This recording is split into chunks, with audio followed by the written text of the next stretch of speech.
आप अमित मौर्य जी। जी राजू जी, देखिए आज प्रधानमंत्री जी का रोड शो था और अखिलेश यादव का भी 8 बजे रात से है। प्रियंका जी और राहुल जी भी, सब जितने भी बड़े नेता हैं सब यहाँ कैंप किए हुए हैं। तो देखिए प्रधानमंत्री का कार्यक्रम का जो रोड शो हो रहा है, तो रोड शो में भाई प्रधानमंत्री हैं, उनको देखने के लिए भीड़ यूं ही चली आती है, क्योंकि उनमें एक अभिनेता की भी झलक है। नेता तो है ही नहीं, तो जैसे अभिनेता अमिताभ बच्चन, सुनील शेट्टी हीरो आते हैं तो पब्लिक यूं ही चली आती है देखने के लिए। तो देश ने अभिनेता प्रधानमंत्री चुना है, तो अभिनेता को देखने लोग चले आते हैं, अगल बगल के जिलों से भी लोग आ जाते हैं देखने के लिए। अगर भीड़ के पैमानों को देखा जाए तो अगर भीड़ से सरकार बनती तो मायावती कभी सरकार से बाहर नहीं जाती। आज भी मायावती की रैली में इतनी भीड़ होती है जो किसी की रैली में भीड़ नहीं होती, ये जान लीजिए। प्रियंका गांधी भी रैली करती हैं तो उनके भी सभा में लाखों लोग आ जाते हैं, लेकिन उपस्थिति से भीड़ की उपस्थिति वोटों में तब्दील कितना होगी, ये तो गिनती के बाद पता चलता है कि भाई भीड़ किसके साथ थी। और देखिए 2014 में मोदी जी की सरकार बनी तो सब लोग, यहां तक कि मैंने भी 2014 में भारतीय जनता पार्टी को वोट दिया था, पहली बार मान लगा, उसके बाद 2 साल बाद लगा कि अंगूठा काट के जो फेंक दूं, ऐसा गलती क्यों कर दिया मैंने। सब लोग भावनाओं में बह गए, हमारे घर से भी पड़ा वोट। 2 साल के बाद समझ में आ गया कि यार ये तो क्या हो गया, तो बहुत बड़ी गलती हो गई। बहरहाल 2014 तो बीत गया, उसके बाद 2017 आया। 17 में भी ये बहेलिया की तरह जाल फेंक दिए बनारस में, आके शिकार कर लिए वोटों का। 19 आया, फिर जाल फेंका, फिर शिकार करने में सफल हो गए। अब 22 आ गया, इस बार बहेलिया के जाल में पंछी नहीं फंसेगा बनारस का। बहेलिया 3 बार जाल फेंका, तीनों बार जो है फंस गए पंछी बनारस के, वोटों कन्वर्ट हो गया। लेकिन इस बार ऐसा नहीं है। आप देखिए अखिलेश यादव के चेहरे पर जो आत्मविश्वास झलक रहा है और भाजपा के बड़े नेताओं के चेहरे पर आत्मविश्वास नहीं झलक रहा है। वो भले हाथ नचा के बोले, योगी जी बोले, मोदी जी बोले, तो लेकिन आत्मविश्वास मतलब कमी चेहरे से झलक जाती है। चेहरे का एक्सप्रेशन बहुत चीज बताता है कि आप कितने खुशदिल हैं, कितने नाराज हैं।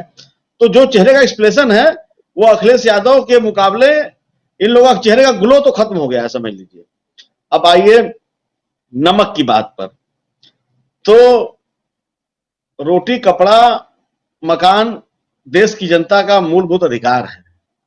हमारे पास पहले रोटी का अधिकार चाहिए, कपड़े का अधिकार चाहिए, उसके बाद शिक्षा का नंबर आता है, क्योंकि अगर आप भूखे रहेंगे तो पढ़ भी नहीं पाएंगे। तो जो भी आम जनता को फ्री में सुविधा दिया जा रहा है, भाई भीख क्या है, उसको स्वावलंबी बनाइए ना। उसको अगर पब्लिक शिक्षित, अगर जनता शिक्षित हो जाएगी तो रोजगार, नौकरी तो उसके कदम चूमेगी ना। ये तो भीख देके उसको मतलब और निकम्मा बनाने का प्रयास कर रहे हैं। और जहां तक नमक की बात है तो टैक्सेशन का पैसा है ना, मोदी जी के घर का पैसा नहीं है, उनके घर की तिजोरी में से पैसा नहीं आया है। ये भारत के 125 करोड़ जनता टैक्स पेयर है। और मैं समझता हूं कि एक अगर जो आदमी टैक्स पूरे भारत की जनता को मैं इसलिए टैक्स पेयर बता रहा हूं क्योंकि एक गरीब आदमी सलाई भी खरीदता है, जो सलाई चलता है तो खरीद रहा है, तो उस पर भी उसको टैक्स वो पे कर रहा है। भले इनकम टैक्स पे में कुछ % है हमारे देश के, लेकिन जो भी सामान गरीब आदमी से लेकर अमीर आदमी परचेज करता है, जो जैसे मान लीजिए कोई रिक्शा चालक है, कोई ट्राली चालक है, तो भी वो सामान परचेज कर रहा है, तो वो कहीं ना कहीं उस पर टैक्स है, वो सामान खरीद रहा है तो वो भी टैक्स पेयर माना जाएगा। ऐसा नहीं है कि टैक्स पेयर नहीं माना जाएगा।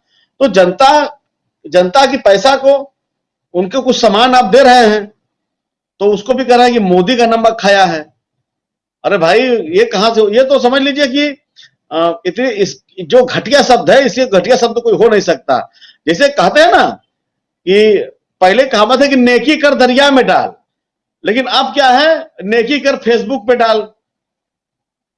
कुछ भी 2 केला बांटेंगे या फोटो ऐसा खिंचा देंगे कि लगा कि गरीबों के लिए पूरा एकदम दावते वलीमा कर दिया। जो अब नेकी का दरिया में डाल रही नहीं गया है।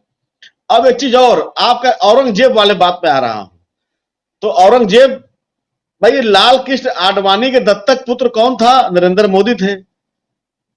अटल बिहारी वाजपेयी ने तो उसी समय इनका काम तमाम कर दिया होता 2002 के दंगों के बाद, लेकिन लाल कृष्ण आडवाणी एक पिता की तरह छत्र छाया लेके इनको बचा ले गए। तो अगर अखिलेश यादव के लिए कहा जा सकता है कि वो अपने पिता को नहीं हुए तो उनको औरंगजेब का संज्ञा दे सकता है, तो जो अपने दत्तक पुत्र जो लाल कृष्ण आडवाणी उनके एक तरीके से वो भी पिता थे, तो औरंगजेब इनको क्यों ना कहा जाए कि लाल कृष्ण आडवाणी की दुर्दशा के लिए कौन जिम्मेदार है। अगर औरंगजेब की तुलना अगर कोई अखिलेश यादव का मुलायम सिंह के संबंधों को लेकर कर रहा है, तो लाल कृष्ण आडवाणी भी तो उनके पिता जैसे थे, उनको राजनीति में खड़ा किसने। बिल्कुल बिल्कुल अमित जी, आऊंगा फिर